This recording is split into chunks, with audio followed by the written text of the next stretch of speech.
Let's bring in Republican Congressman Matt Gaetz of Florida. He's a member of the House Judiciary Committee and knows all about this. So you say, go ahead and release that memo. Why? Well, the American people need to know what their government has been doing, and it is the height of hypocrisy for Jerry Nadler to say that it is a misuse of classified information so that the American people can know what happened. That's especially ironic when we ultimately are able to show the American people what's in the memo so that folks can see who actually did misuse classified information. And that's why we think transparency is going to be the best disinfectant to the corruption we've seen at the highest levels of the Department of Justice and the FBI. All right, so what part of the story are we missing that we'll get from that memo? Because I have to think, Congressman, that it's going to be redacted, that you're not going to release complete classified information into the bloodstream of America. Well, I think that the staff that prepared this memo was very cautious not to expose sources or methods. There is not a word of this memo that should be redacted. Every bit of it should be available to the public, and none of it would jeopardize national security. Two things that I would instruct the American people to pay special attention to when they read the memo, and I hope within the next couple of weeks. First, look at how information was authenticated. It's very important in any type of a FISA or court environment not to prosecute a fraud on the court. And so the way that information is authenticated should be a specific area of focus. Second thing, we've got to take this memo and overlay it with the 5 months of missing text messages between Peter Strzok and Lisa Page. I mean, these two were texting back and forth to each other more than a high school cheerleading team, but somehow there's a 5-month black hole. That's going to be an appropriate context when we've got the memo and that 5-month hole, and we could compare them side by side, Harris. All right, let's talk about that a little bit.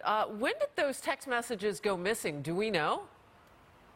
Well, it's very interesting that that seems to be a factual dispute. There's a December 13th letter from Mr. Horowitz, the Inspector General of the FBI, to Senator Ron Johnson saying, I have all the text messages through the month of June. And then only after that do we hear from the FBI that there's a 5-month black hole in those text messages. So we've got conflicting information. Today I'll be sending a demand with several of my colleagues to the FBI to find out where the phones are.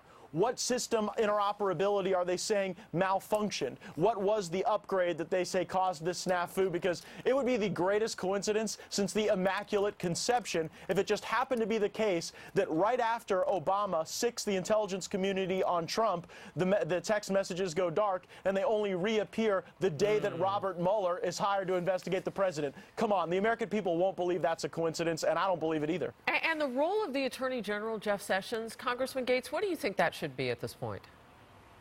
Frankly, I've been critical of the fact that the Attorney General hasn't stepped up to take a more active role in ensuring that we don't have an over-politicized FBI and Department of Justice. I think the Attorney General needs to step up and fire Robert Mueller, acknowledge that there is nothing from this investigation that is ever going to be able to lead to a prosecution because of the evidenced bias. I mean, you got people talking about an insurance policy. You got people talking about impeachment, about secret society meetings. This would be a field day for any defense attorney. It's certainly not going to lead to any criminal consequences. Let's end it now, move past this distraction, and actually institute reforms at the FBI and Department of Justice so that in Republican or Democrat administrations, this never happens again. Yeah, you know, we've heard Senator Ron Johnson of Wisconsin talking about that secret society and what it could have been and how this maybe potentially paints the entire investigation in the wrong light.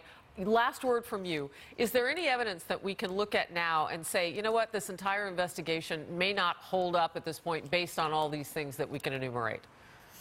Sure. I would highlight the text messages that we are aware of between Pete Strzok and Lisa Page. Those text messages not only evidence bias within someone's heart, but an actual plan to use that bias to go and disrupt the presidency of Donald Trump both before and after his election. To me, that is kryptonite to the entire Mueller probe. But you know what, Harris? There's even more information that's about to come out, even worse. Stand by. There's a lot more to learn for the American people. Yeah, you know, and I know that that's going to get to what my follow-up question would be, which we have to see that information first, is why was it not enough that Mueller fired Strzok? And because there's more coming, that may answer that question.